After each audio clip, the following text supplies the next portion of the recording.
Hello, ladies and gentlemen. This is Jeff Dunphy from Retooling the World.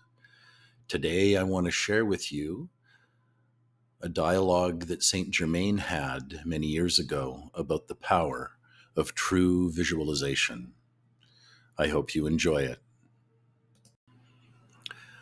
So, what is true visualization, and what happens when one does visualize? This is God's attribute and power of sight acting in the mind of man.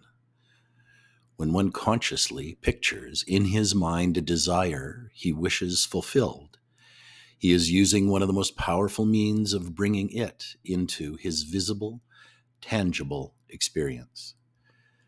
There is much confusion and uncertainty in the minds of many concerning what actually happens when one visualizes or makes a mental picture of something he desires.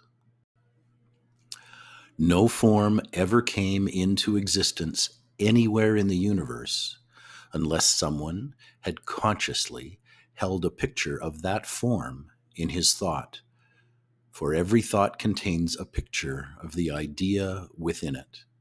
Even an abstract thought has a picture of some kind, or at least a picture that is one's mental concept of it. I will give you an exercise by which one may develop, consciously control, and direct his visualizing activities for definitive accomplishment. There are several steps to the process, which every student can use at any and all times. The practice does bring visible, tangible results when really applied.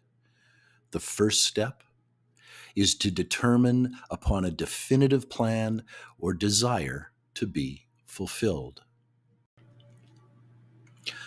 So, firstly, see that it is constructive, honorable, and worthy of your time and effort. Be sure to examine your motive for bringing such a creation into expression. It must be honest, both toward yourself and the rest of the world, not merely to follow a whim or gratify appetites of the physical senses. Remember, there is a vast difference between use, desire, and appetite. Use is the fulfilling of the great universal law of service. Desire is the expanding activity of God through which manifestation is constantly sustained and is perfection enlarging itself. Now, appetite is but habit, established by the continued gratification of the feeling nature, and is but energy, focused and qualified by suggestions from the outer activity of life. Be very sure that there is no lurking feeling within you that would be glad to benefit at the expense of another. A real student, and only such a one, will get the benefit out of this kind of training, takes the reins into his own hands, and determines to discipline and consciously control the human self. He chooses what shall or shall not be in his world, and through the process of picturing within his mind, designs and brings into manifestation a definitive, determined plan of life. Now, the second step is to state your plan in words as concisely and clearly as possible. Write this down. Thus, you make a record of your desire in the outer, visible, tangible world. State the plan clearly. Now, the third step is to close the eyes and see within your mind a mental picture of your desire or plan in its finished, perfect condition and activity. This is what we call mental imaging. Now, contemplate the fact that your ability to create and see a picture within your own consciousness is God's attribute of sight acting in you. The activity of seeing and the power to create are attributes of your God self, which you know and feel is within you at all times. God's life and power are acting within your consciousness to propel into your outer world the picture you are seeing and feeling within yourself. Keep reminding the intellect that the ability to picture is an attribute of God, the attribute of sight. The power to feel, experience, and associate with the perfected picture is God's power. The substance used in the world without to make the forms in your picture and plan is God's pure substance. Then you must know God is the doer, the doing, and the deed of every constructive form and action that ever has been sent forth into the world of manifestation. When you, thus, use all the constructive processes, it is impossible for your plan not to come in to your visible world. Now, read your desire or plan over as many times in the day as possible, and always just before retiring, because on going to sleep immediately after contemplating the picture in your own mind, a full impression is left upon the human consciousness, undisturbed for a number of hours, enabling it to be recorded deeply in the outer activity and allowing the force to be generated and accumulated, which propels it into the outer experience of life. In this way, you can carry any desire or picture into your consciousness as it enters the great silence in sleep. There it becomes charged by God's greatest power and activity, which is always within the heart of the great silence. Now, under no circumstances discuss either your desire or the fact that you are visualizing with anyone whatsoever. This is imperative. Do not talk to yourself about it out loud or even in a whisper, or you should realize that the greater the accumulation of energy generated by your visualization, contemplation, and feeling, the reality of your picture, the quicker it will come into your outer experience. Thousands of desires, ambitions, or ideals would have manifested into the outer experience of individuals if they had not discussed them with friends or acquaintances. Now, when you decide to definitely bring about an experience through consciously directed visualization, you become the law God, the law of the One, and to whom there is no opposite. You must make your own decision and stand back of your own decree with all of your power. It means you must take an unshakable, determined stand. To do so, know and feel that it is God desiring, God feeling, God knowing, God manifesting, and God controlling everything concerning it. This is the law of the one God and God only. Until this is fully understood, you cannot and never will get your manifestation. For the moment a human element enters, you are taking it out of God's hands, and of course, it cannot express because you are neutralizing it by the human qualities of time, space, place, and 1,001 other imaginary conditions which God knows nothing about. No one can ever know God as long as he considers a force opposed to God. For whenever he acknowledges that two forces can act, he has a resultant quality of neutralizing activity. When you have neutralization, you have no definite quality either way. You merely have nothing or no thing in your manifestation. When you acknowledge God, the One, you have only perfection manifesting instantly, for there is nothing to oppose or neutralize it, no element of time. So it is established unto you, for there is none to oppose what God decrees.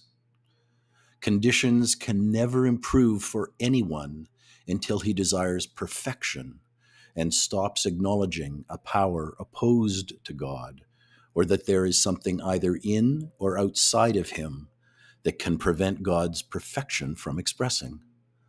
One's very acknowledgement of a condition that is less than all of God is his deliberate choice of an imperfection. And that kind of choice is the fall of man. This is deliberate and intentional because he is free every moment to think whatsoever he chooses to think.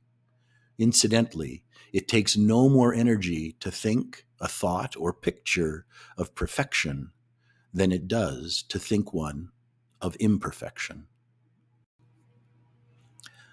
You are the creator localized to design and create perfection in your world and place in the universe. If perfection and dominion are to be expressed, you must know and acknowledge only the law of the One. The One exists and controls completely everywhere in the universe. You are the self-consciousness of life, the one supreme presence of the great flame of love and light.